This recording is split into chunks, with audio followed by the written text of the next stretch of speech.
RDC est une et indivisible. De la population et de tout le monde, c'est qu'il faut tout arrêter pour faire face à cette situation. Et que nous ferons de cette terre richement bénie un réel havre de paix, de prospérité et de progrès social.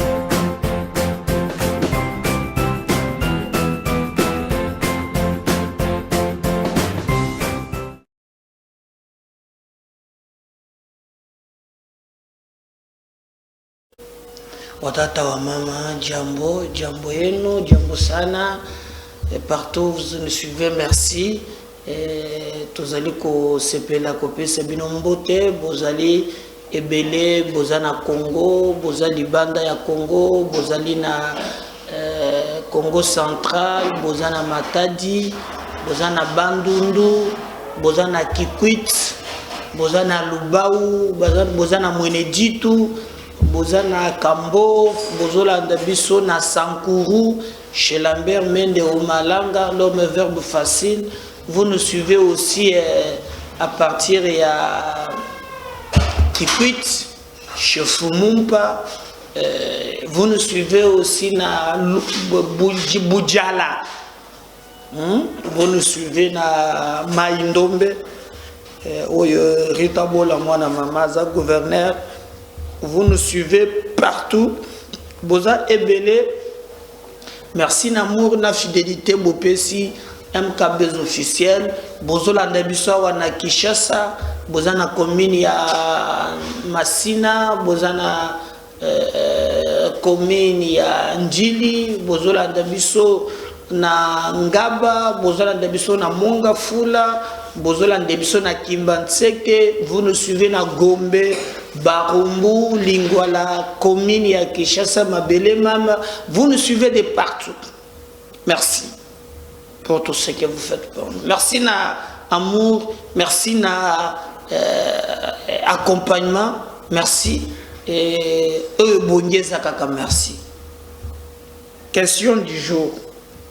Est-ce que l'intellectuel congolais a mérité d'être acclamé par notre peuple? Avons-nous seulement des intellectuels? Pas en Afrique. La charité bien ordonnée commence par soi-même. Je parle de la République démocratique du Congo. Toko tout tolo na ba intellectuel na biso. J'étais à Louvain. J'ai étudié à Boston. Moi j'étais à Tombouctou. Moi j'étais à Kentucky. Dans un doctorat. Je suis ceci. Dans un master. Dans le Canada. Français, sanguine, anglais. Sommes-nous fiers de l'élite congolaise? Oui ou non? Et ce qui mboka na biso est combien sika ezalelo. Quel est le rôle que devraient jouer les intellectuels? C'est déjà qu'on prétend que bazan a savoir. Rôle na bango na société dans un pays continent comme le nôtre. Un pays richement béni par Dieu. Quel devait être les rôles? Qui bango ba jouer les intellectuels congolais? Est-ce qu'ils ont joué leur rôle? À vous de me répondre. Côté français, nebi ke balobaka makasi. Côté anglais, balobaka makasi. Mais est-ce que vous ont mérité? Sommes-nous fiers na bango na moya lelo? Tokobeta ba solo bandeko. Les opérations militaires et bandits sur terrain.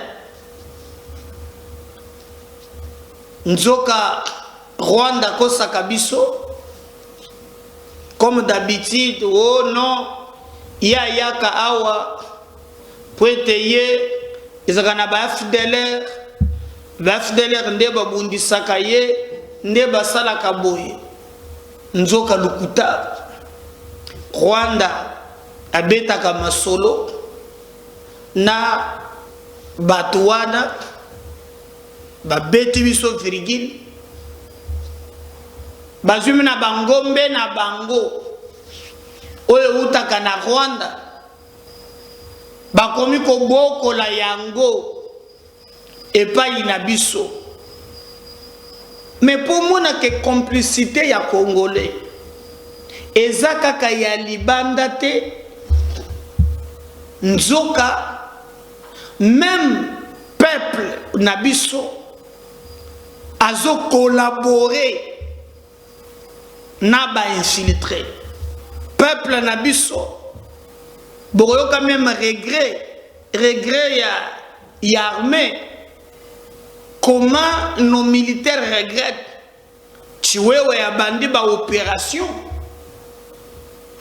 et ba opération na ye ba koti même na fief ya ba FDLR ba kotaki na parc ba salaka ba makambo na bango frappe ya kosakana te bato wana bakimi metango bakimi bangombe etikali tala ebele bazui yango renseignement militaire. Je vous avais dit qu'on ne peut jamais parler de l'armée s'il n'y a pas le renseignement. L'armée c'est le renseignement. Vous ne pouvez jamais voir l'armée sans le renseignement. D'abord, celui qui a l'info gagne la guerre. Et nous félicitons acte oyo bandi oyo ezotalisaka que dans la direction ya malamu et que notre peuple peut compter sur son armée. Ce n'est pas le reste kozala kaka nde bato bazotiaka makelele pembeni ole ya kotala ce qui est le plus important oyo ezali Congo. Mais bandeko na biso bino boza na est boza na Goma boza soki wapi botika ko collaborer tozali ko déplorer biloko wana na kati ya armée tozoma na kati ya armée bato bazali na bato wana bazali ko sala musala oyo ya ko sala makambo mabe mais na moya lelo tozo kamo ndenge nini même na population peut au lieu ya kolobela armée pour na kati armée ba traître bazali ba complice bazali ba tumabe bazali mais elongo ba traître otozo muna na kati ya armée et comme peu population azo collaborer na batouane. Alors ce qui toko comme na niveau ya traitise ya ndenge wana.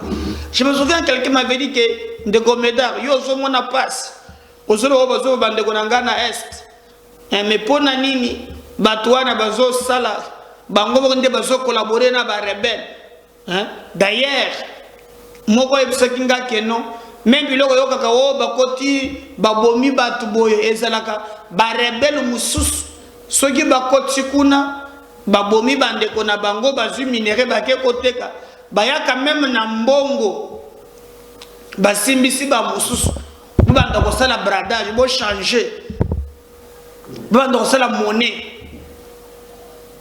ba mususu ba dalaka soki azu mbongo wana alingi ko zongisa te. Alors nde ba mususu ko bayaka même na mindu pona ko venger likolo na bango eza biloko penza malamu te faut décourager ba pratique ndenge wana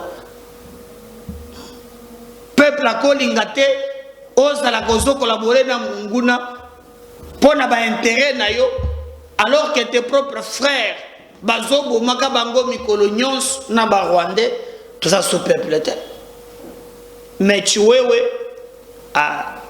chiwewe isongesha komone komiko mesana asali ba opération mosale bandi première opération ba continuer na parc basali musala jusqu'à ce que ba identifier place baf de l'herbe fandaki bazui frappe bakimi même biboele na bietikali bangombe na bango etikali armée na biso et récupérer yango tozana likanisi ete et ko continuer pe ndenge wana po fo boye bakena ko tshela bino bilili bomona lolenge nini opération wana militaire et salami na parc je crois na parc ya Virunga ndenge nini bazolanda ba FDLR ndenge nini bapakati mbango et ndenge nini tomoni résultat palpable ya musala wana ndenge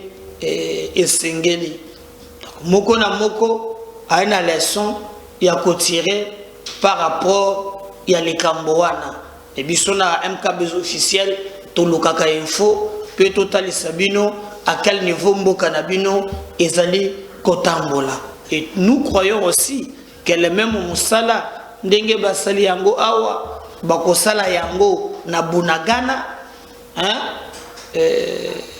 ba libérer pe Bunagana bakosala yango na ba bisika nyonso ba poche ya insécurité ezali parce que notre souhait le plus ardent ezali que tout le monde a vraiment ba militaire na biso ba comme à la hauteur parce que tokoki ko zelate que Burundi moko Tanzanie moko ou bien Ouganda moko ou bien Kenya moko aya awa apesa biso kimia jamais parce que nos militaires bangonde ba gira fidélité sur le drapeau il y a ko défendre intégrité territoriale ya mboka na biso jusqu'au sacrifice suprême wana bango moko ba gira jusqu'au sacrifice suprême.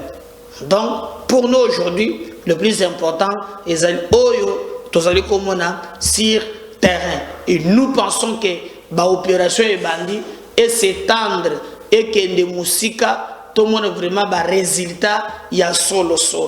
Donc félicitations na première opération. Nous pensons que ba opération musus et Koya surtout j'insiste na libération ya Bunagana oyo ezali na maboko ya Banguna. Alors je vais pas na kende parle de la cuillère na lingi na kende na bino direct botala comment commandement na renseignement militaire va permettre biso to kamata ba FDLR o Rwanda ko saka lukaka bango biso boko to landi bango to beti bango bakimi babosana na bango mbe na bango donc mon to sauver vie atiki biloko dodi si je parle le même langage avec vous na lingi ola kisa comment nos forces armées à République démocratique du Congo balancer opération et na opération wana botala koma elekaki et botala koma ba Rwandais nde bakati mbango biloko na bango utikali. On revient juste après cette vidéo pour continuer na étape ezali koya na émission na biso.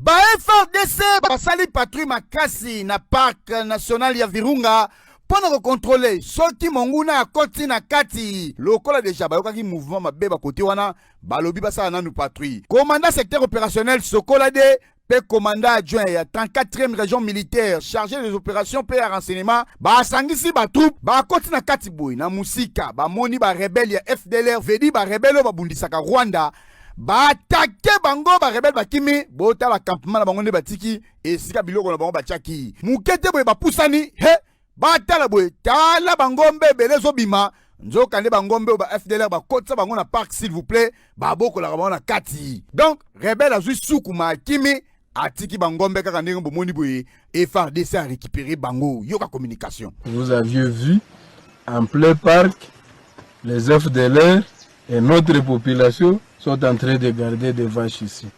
Alors les jours où chaque fois ils sont en train de crier à Goma nous sommes kidnappés tout ça, c'est parce qu'ils sont en train de collaborer avec l'ennemi. Et ça, ce ne sont pas de bons citoyens. Puis ce n'est pas toute la population. C'est une partie de la population qui est en train de collaborer avec ces gens ici. Et voilà, nos forces armées, chaque jour, sont en train de traquer ces groupes armés sans distinction et sans préférence aucune. Congo Mikoloyo ezosenga vigilance ya makasi na ba secteur nyonso po monguna za nzinga o azoluka toujours kosala mabe na mboka na biso. Comment expliquer que FDLR akota tina parc ya Virunga précisément na Niragongo et pas iwapi basali pe campement na bango basobokola pe bangombe na kati. Hey! Ya kanini Rwanda bomoni ba rebelle na bino mais biso to attaquer bango pe to bengani bango. Mais bino na ba M23 bolingo sukati ya kanini. Voilà.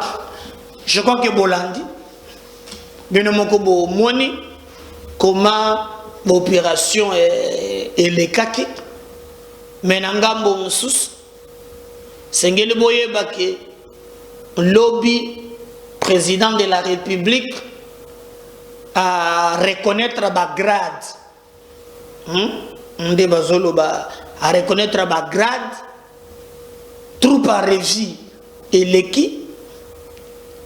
Basoda bazalaki wana ebele sima ya remise et reprise esengelaki kosala babiloko nyonso babengaki basoda ebele président de la république azalaki wana mapinga na biso basimbani minduki chef d'état major ya Kalambala azalaki pe ya sika azalaki moral ya ba troupe déjà bien préparé bakamati nde bozo mwana tokola kisibino na bidili drapeau président à lobby atangi kombo na ye chiwewe songesha à lobby na ye maloba chiwewe pia kamati kande bango bakataka wana plus rien qu'à vos ordres. Que je me souviens beaucoup de Moussous, c'est là que soda où ils ont rataba béton batatak et suyo au kati plus rien qu'à vos ordres. Tu peux quoi que tout plus rien qu'à vos ordres. L'objet de laquelle c'est un gomakas pour tout le monde qui ndengeni ne lekaki et pour le moment ba opération de yango wan.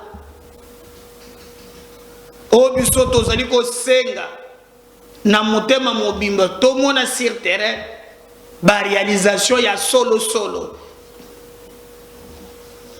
pour TV za radio te bomona koma mokolo ya lobby et les kaki ba soda nyonso déterminé moral au zénith prêt à confronter ba ennemi ya Congo.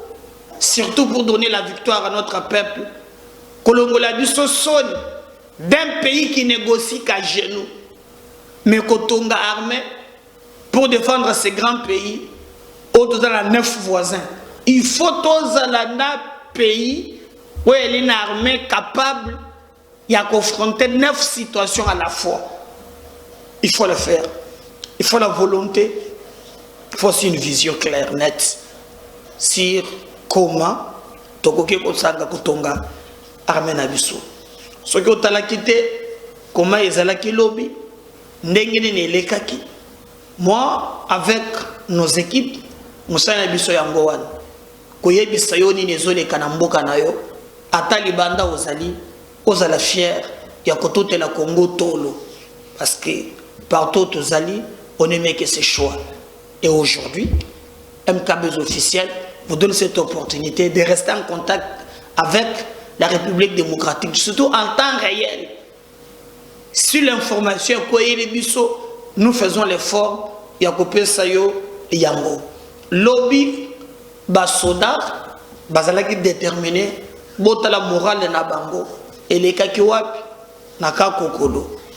Botala, comme président de la République, Mbala Moussense, na Chiwewe Songesha Basalaki. On va revenir juste après pour continuer avec notre émission Nemkabis officiel, la voix des sans-voix. Merci. Cérémonie grandiose ce jeudi 13 octobre au camp Kokolo à l'occasion de la reconnaissance des grades et de passation de commandement entre les chefs d'état-major généraux des forces armées de la RDC entrant et sortant. Une cérémonie qui a été rehaussée de la présence du chef de l'État, commandant suprême des FARDC et de la police nationale Félix Antoine Tshisekedi Tshilombo qui a effectué le déplacement du camp Kokolo pour la circonstance.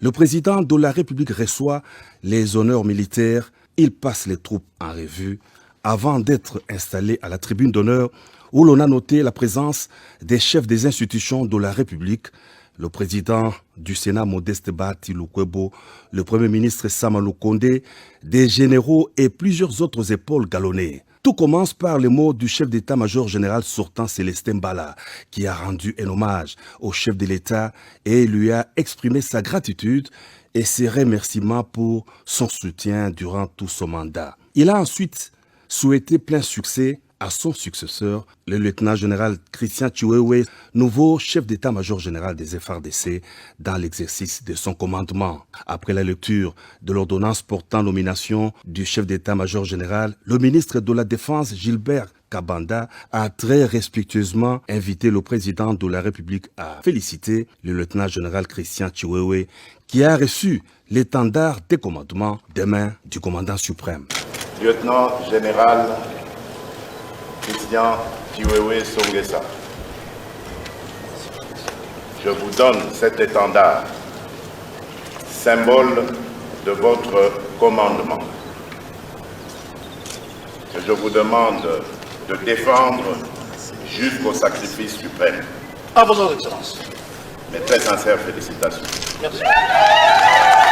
Aussitôt après, le chef d'état-major général, le lieutenant-général Christian Chiwewe, a prêté serment devant le président de la République. Lieutenant général Chiwewe Songesa Christian, chef d'état-major général de forces armées de la République démocratique du Congo, je jure solennellement devant la nation congolaise et devant le président de la République, commandant suprême des forces armées, de respecter cruellement l'esprit et la lettre de la Constitution et des lois de la République démocratique du Congo, d'accomplir avec loyauté et honneur toutes les missions qui me sont confiées, de consacrer toutes mes forces et tout mon savoir-faire à défendre l'indépendance, la souveraineté et l'intégrité territoriale de la République démocratique du Congo contre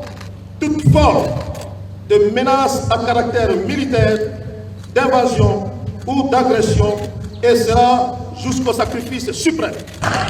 Je prends acte de votre prestation de serment en qualité de chef d'état-major général des forces armées de la République démocratique du Congo. Mes très sincères félicitations. La cérémonie s'est clôturée par le défilé des unités et garnisons de la ville de Kinshasa en tenue impeccable devant le commandant suprême des forces armées de la RDC et de la police nationale.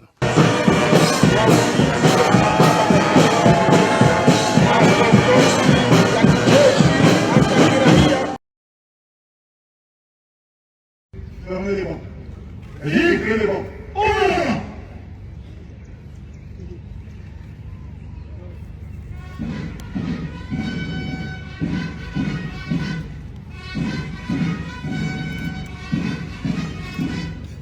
Armes au pied, repos.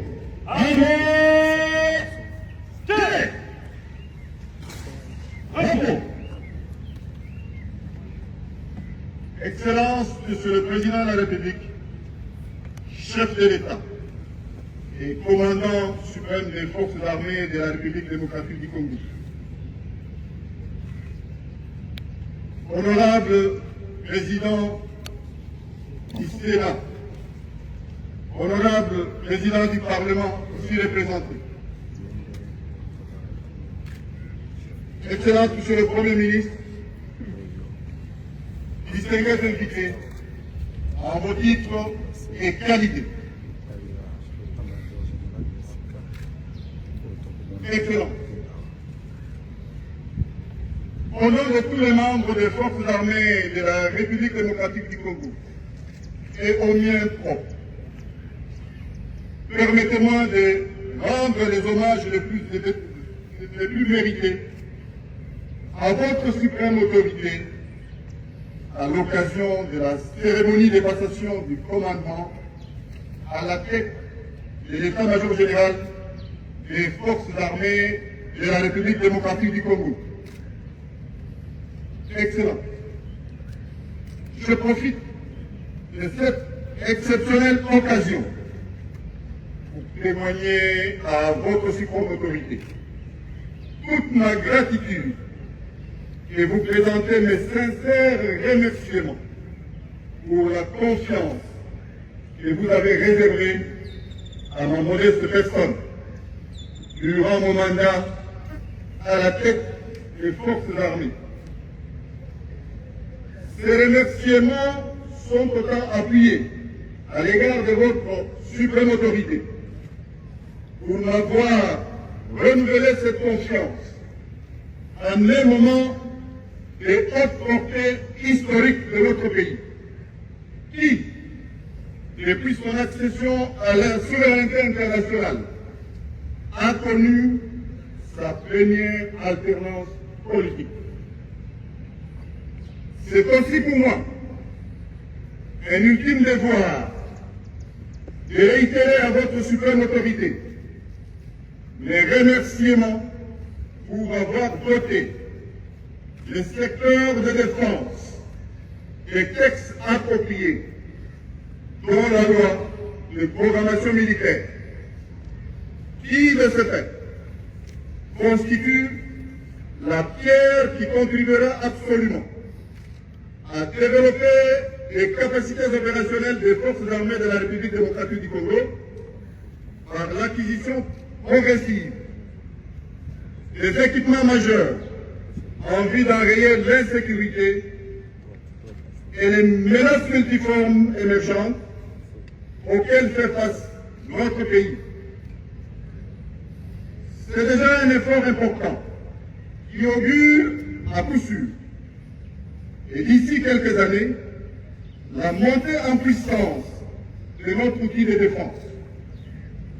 Excellence, Monsieur le Président de la République, chef de l'État, commandant suprême des forces armées de la République démocratique du Congo, Excellence, je profite de cet instant pour solliciter de votre suprême autorité l'autorisation de m'adresser brièvement à mon successeur, le lieutenant-général Chiwewe Songesha Christian, qui prend cette prestigieuse fonction à une période aussi particulière de la marche de notre pays.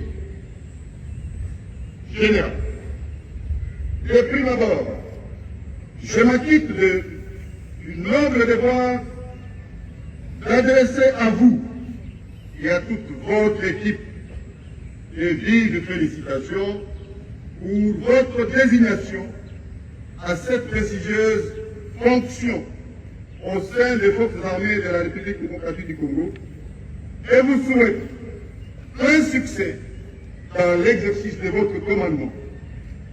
Également, je félicite tous les heureux commis en grade qui vous accompagneront durant votre mandat.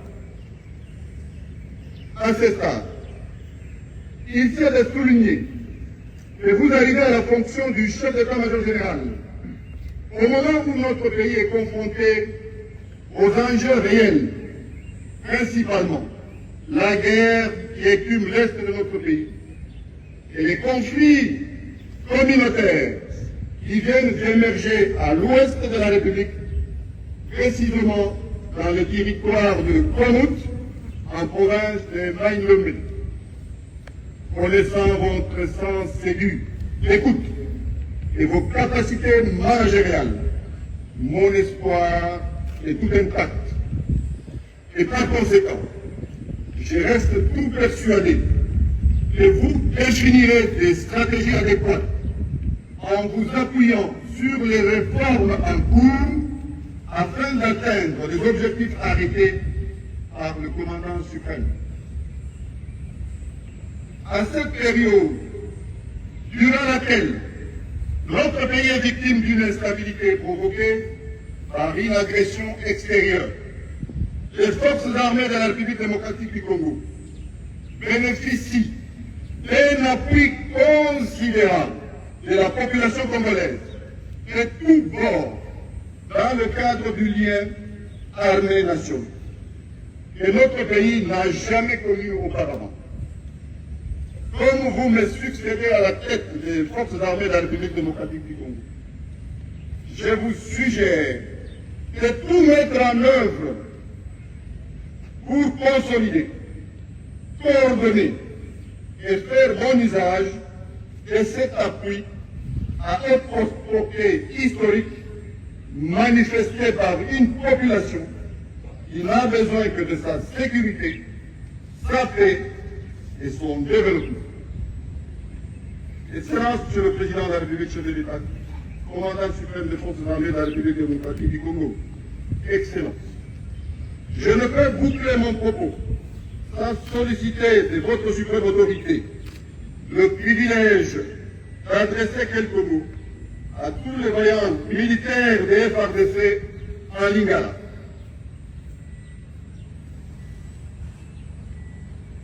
Officiers, sous-officiers, caporaux, matelots et soldats. Soldats FARDC, notre devise! Notre devise! Notre devise!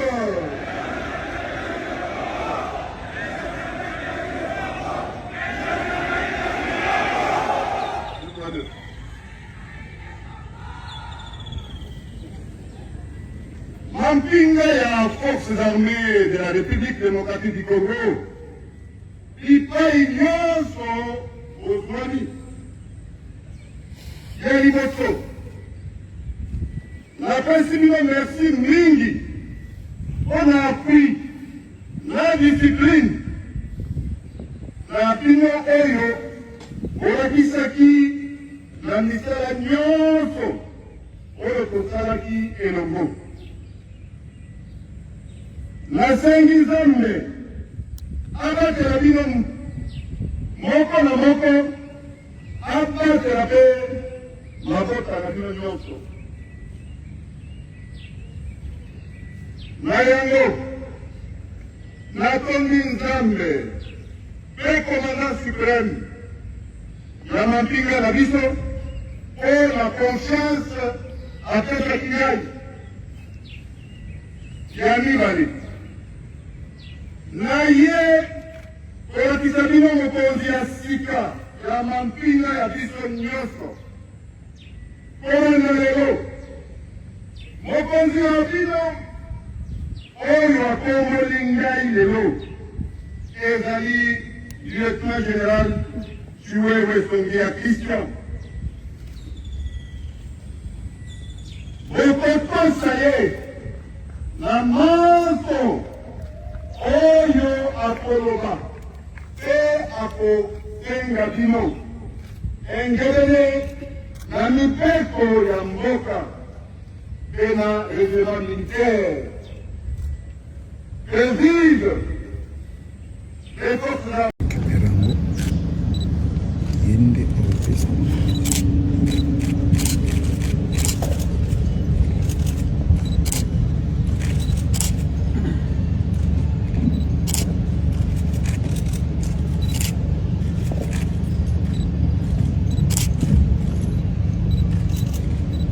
Lieutenant général Christian Chiwewe Songuesa, je vous donne cet étendard, symbole de votre commandement. Et je vous demande de le défendre jusqu'au sacrifice suprême. Et très sincères félicitations.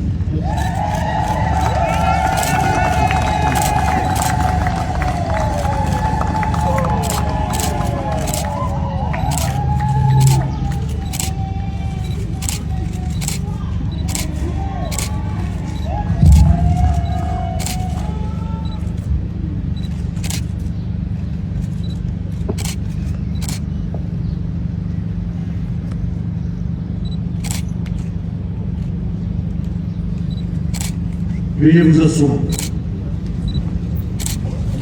Allez!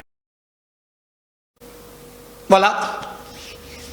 Nyonso wana bomoni ezali lolenge nini ba opération militaire eleki o bomoni ezali lolenge ya sika basoda na biso bazwi mukano ya kobundisa banguna et le président de la République apesi bâton wana ya commandement pour ete makambo nyonso etambola correctement. Et nous disons encore, nous réitérons encore félicitations à Bisso Nachiwewe et nous lui demandons d'aller plus loin que ça là-bas exploit pour permettre à Bisso que Toye Banako récupérer Mabele Nabisso. J'insiste, jusqu'aujourd'hui, Bonangana et Zana Maboro Yaba Rwandais. Nous devons récupérer ça. Maintenant que nous sommes la cérémonie, et Zongelo Namaboko, provenu maintenant de quoi? Peuple congolais, va porter choix na bango, va faire confiance pour nous défendre l'intégrité territoriale. Yamboka Nabiso. Mais Sengele Boyaba aussi que M23 ou bien Rwandais, Bazana Bunagana, Bango, Balobi. Aussi longtemps que Tshisekedi a pesi réponse na bamituna na bangote bango pe bakotika Bunagana ta mokolo mokote. D'ailleurs balobi baza prêt ya ko répondre na batouana coup pour coup.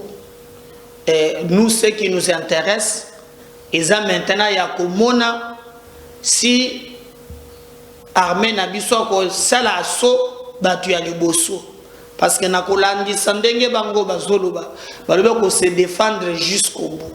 Et vous avez vu ezala MONUSCO ezala bato bazana siège ONU ndenge bazobangisa bato pour koloba que non M23 azana barme moko sophistiqué oyata bango bazana ngote. Alors, vous devez comprendre que Ezali, l'olenge moko ya intox, mais au même la communauté internationale ezanakati. Or, ceux qui bazalaki makas ndenge bazolo bawana, bakokaki kokotre na nzela ya yavute ke yav ayebisa ba FARDC balongola ko la barrière batika bango bazwa Goma. Alors, je vous avais rappelé l'émission de Kaki que lorsque Bango Bazolo va appliquer l'accord Basignaka na Kabila, dans ces accords, vous voyez très bien, et Sengeli va déverser M23 Bakot en armée Nabiso. Alors, même temps qu'on a d'identification, vous voyez que Balobi Bazalaki 100, mais dernièrement, on a remis 500. Et tous ces 500 en armée, c'est ça les accords, votre Sengeli a respecté la barre. Et tu sais qu'il a lobby niet. Pas question à ta Rwandais moko en armée. Et c'est ça la guerre. Objectif na bango, comment nous maintenir à genoux. Totonga armée ya malonga te. Pour te mboka na bisope et banako décoller te. Donc, je pense que Tomi Tongisate, Makambonio sur ça clair. Et que biso n'aime qu'à des officiels, trouver bisabino vérité, o esengeli ya solo, afin que notre peuple aille ba makambozo leka nasima. Mais na Bunagana, ba Rwandais bazakuna, baza prêt à kolachete, au contraire, parce que nakati ya kobaki sa ba stratégie, kokane la biso, balobi baza prêt ya ko répondre moko na moko. Alors, tozo croire que maintenant que commandement Yassikaye à tous les niveaux. Nous pensons maintenant que Toko Kassé va collaborer dans la armée et que notre armée, bon, maintenant à mesure, il y a un chantage. Oyo, Rwandais, Baliko Sana Mabele, il y a des chantages. Tout mis en charge comme peuple, tout mis en charge comme nation, et je pense que ba blague topé babuzo banyonso wana ekozala ata mukete. Donc nous pensons ce qui nous concerne que sengeli basala makambo na ndenge ya bien pour nous permettre que mboka na biso et décoller mboka na biso et sala musala oyo peuple akoki koloba que non je suis là. Il n'a pas sa confiance en l'armée à Mboka Nangai parce que yango moto elle ko défendre l'intégrité territoriale ya mboka Nabiso. Et là nous condamnons aussi silence l'opacité dans laquelle dossier Oyo et aller gérer le niveau du Conseil de sécurité. Ce qui se fait au Congo et que c'est na Oyo ezo salema na niveau ya République démocratique du Congo. Ce qui est en Ukraine et en Russie et ce qui se fait au Congo, na Rwanda, différentes réalités. Mais regardez comment la communauté internationale allait traiter Makambu ya Ukraine avec célérité, mais pas ya Congo. Pourquoi? Parce que là, ses intérêts sont menacés. Et que ici, bazana ba intérêt na bango moko, o bango moko ba yebi, bazali koloka, pour besoin les colo ya peuple na biso mais ekoleka ata mokete. Bando moko ba komba ko ba lobaki na ngande komeda. Makambo ya John Numbi olobaki, est-ce que bako kanga yete batu na ye maintenant baza kuna baza combien na kandolo? Soki bolandi procès ya Shebeya très bien. Bokoyoka na kosamba wana bazolobela ezana bato mozobenga batayo Simba. Et parmi les noms qu'on a beaucoup cités, il figure un nom de monsieur qu'on appelait Kenga Kenga Christian. Yenda c'est qui plaque tournante na bande komusus o baza ebele baza ba soda bolanda ki bango très bien. Tango basambi si bango bande kona baza na ndolo. Alors c'est cette unité là oyo ezalaki na lien direct na John Numbi. D'ailleurs bomonaki ke bataillon si meta ba former bango babandaki ko panza bango partout. Bamusuba ke na Lubumbashi, bamusuba ke na Goma, tout ça. Et mon procès bamekaki ko retracer babengaki bango. C'est un bataillon très dangereux, prêt kaka pona ba crime na makamusu ya formaki bango. C'est ainsi que tango mutu moko aza na armée na biso awa po likambuza na bazuzi au placé elingaki basala mouvement balingi basala coup d'état awa mais balingaki pe baningisa parti à prison babima na un grand nombre. Alors il fallait au moins basala tana minduki 3 ou 4 ou 5 comme on maîtriser bateau yo baza na chaîne. Je crois, là vous avez maintenant une explication. Et que bakanga ki minduki wana bakotisaki yango ekoto lokola syllabis nenzoka ba papier na se babombaki ba minduki. Et tous les 3 coins, tokolo ba 4 po est bazogoma Braza awa na Kinshasa en plein centre-ville na kwa muntu na bandundu doya mbraze balamoko mais nyonso ata moko esimbite bakanga John Numbi oui toyebite justice monto ezana possibilité à kobegi sayet mais mboka oyazali on parle tantôt de Zimbabwe bamsol bakafrique du Sud est-ce que bako livrer c'est ça le problème. C'est ça le problème. Donc, moto a koki koyeba exactitude to yebite. Mais na suite ya ba dossier na makamboza na seawa bazotanga bango batu ya Numbi et les autres vraiment ezelo ko pesa biso mutema passe. Mais le plus important na yebisa kabino toza ba congolais tulingi mboka na biso moto moko te akoye na makanisi ya mabe pour te akabola biso et peut réussir. Je ne crois pas. Le Congo est plus fort que nos petits intérêts. Nous avons toujours que ce qui nous unit est plus fort que ce qui nous divise. Et ce qui nous unit, c'est le Congo. Et les Congos devons le défendre jusqu'au bout. N'oubliez pas de liker. N'oubliez pas de partager. N'oubliez pas de vous abonner. Parce que si le Seigneur ne revenait pas, moi je vais revenir. Pour tenir Zonga. À tout à l'heure. Bye. Merci.